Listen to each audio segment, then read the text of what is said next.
Thanks for joining us here on 9 News Plus. I'm Chris Bianchi, joined by our 9 News medical expert, Dr. Payal Kohli.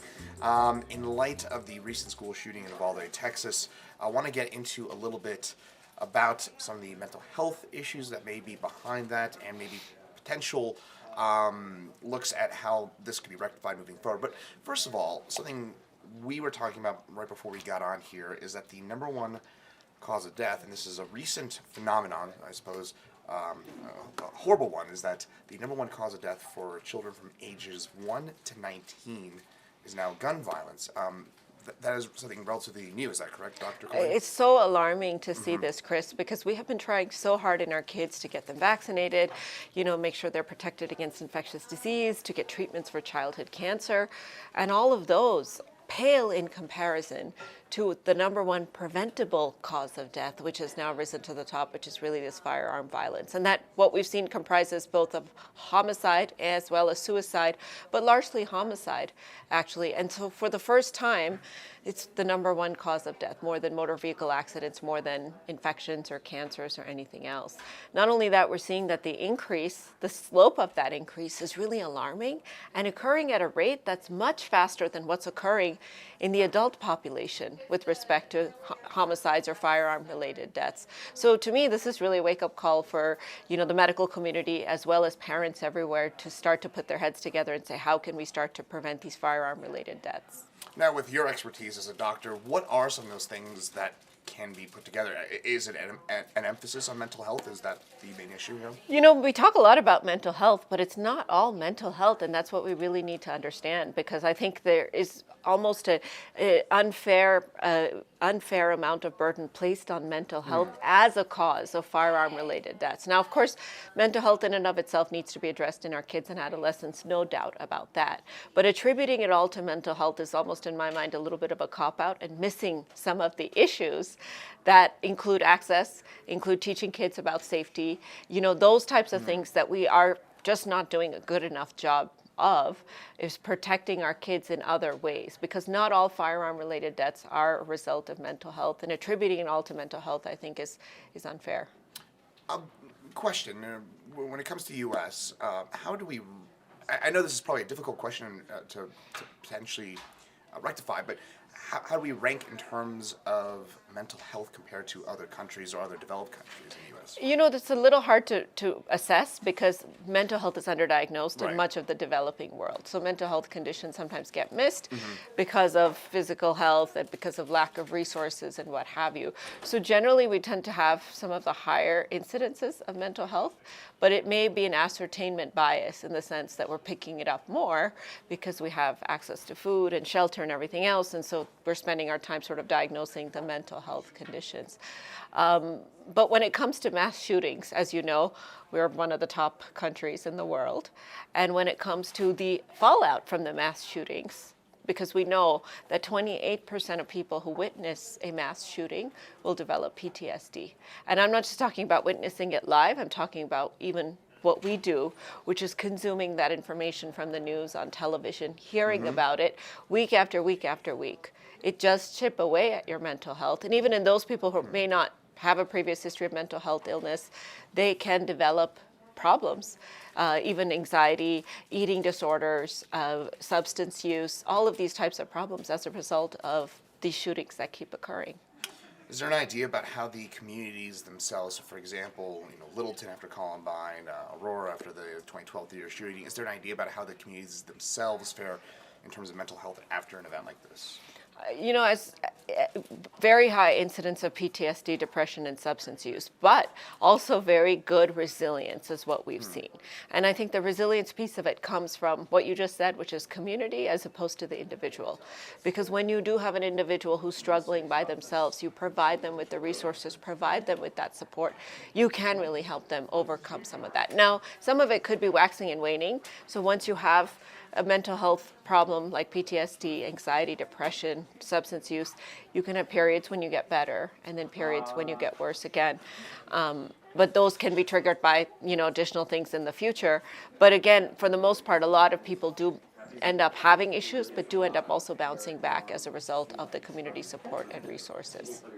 With that in mind, so you mentioned earlier on that mental health may be a bit of a cut-out. That said, are there things we can do to improve either access and or care to mental health, maybe in these communities, but maybe as a country overall? Yeah, I think we've already made some moves towards it. So we've really started to normalize mental health problems as like a physical health problem. No one would judge you for having hypertension or diabetes. And in the same way, people shouldn't judge you for struggling with depression or anxiety or PTSD or social anxiety or whatever your mental health disorder may be. So I think acceptance and normalization is the first piece of it. Recognition, I think, is the other piece of it. And even in the United States, where we have access to a lot of resources, mental health conditions are underdiagnosed, partly because a lot of people don't end up getting to medical care, to the medical community. So it's our job as friends, family members, to look out in each other for behavioral changes that could suggest that there may be some sort of a warning sign, especially in our kids, because I think kids even lack the level of insight that some adults have, where maybe adults themselves could start to notice behavioral changes in themselves, but in a child, it's a little bit harder to detect. So we need to have our radar up more in our kids, knowing that not just things like mass shootings are occurring, but there's cyberbullying occurring. There's, a much higher rate of drug abuse in kids now. It's the third leading cause of death in kids. Also a new finding from that report. Substantially driven, by overdoses and poisonings, in fact.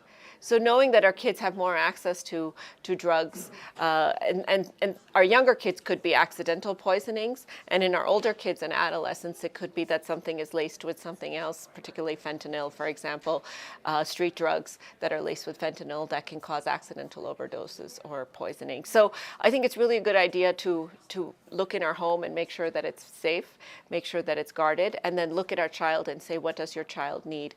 Talk to them about it, whether that's educating them about the risks of guns and drugs, or whether that's providing them with a resource in yourself or in your community that they can turn to if they're struggling or if they come up against a difficult situation. I think that's something we all need to get on board with.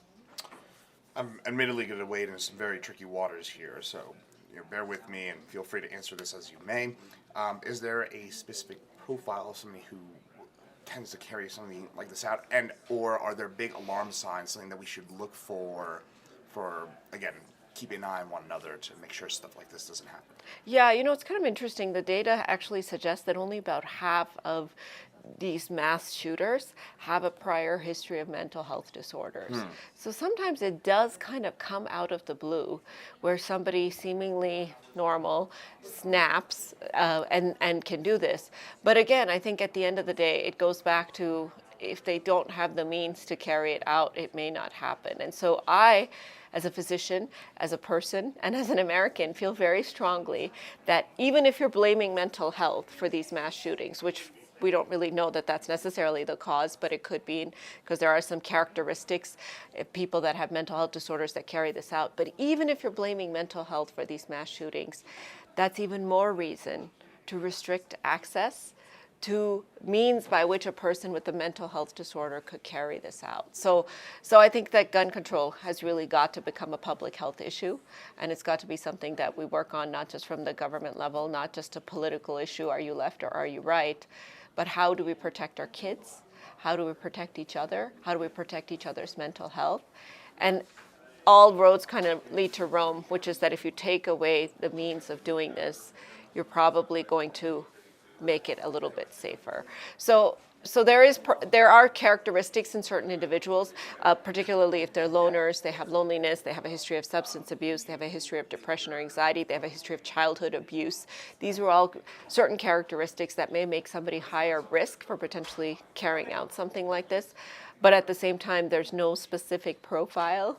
And as we've seen, it's been a number of different types of individuals that we've seen, participate in acts like this, motivated by a number of different things, whether that's mental health, whether that's, hatred, racism, bigotry, whether that's anger. There's all these different things that can go into it that can make somebody carry out something like this.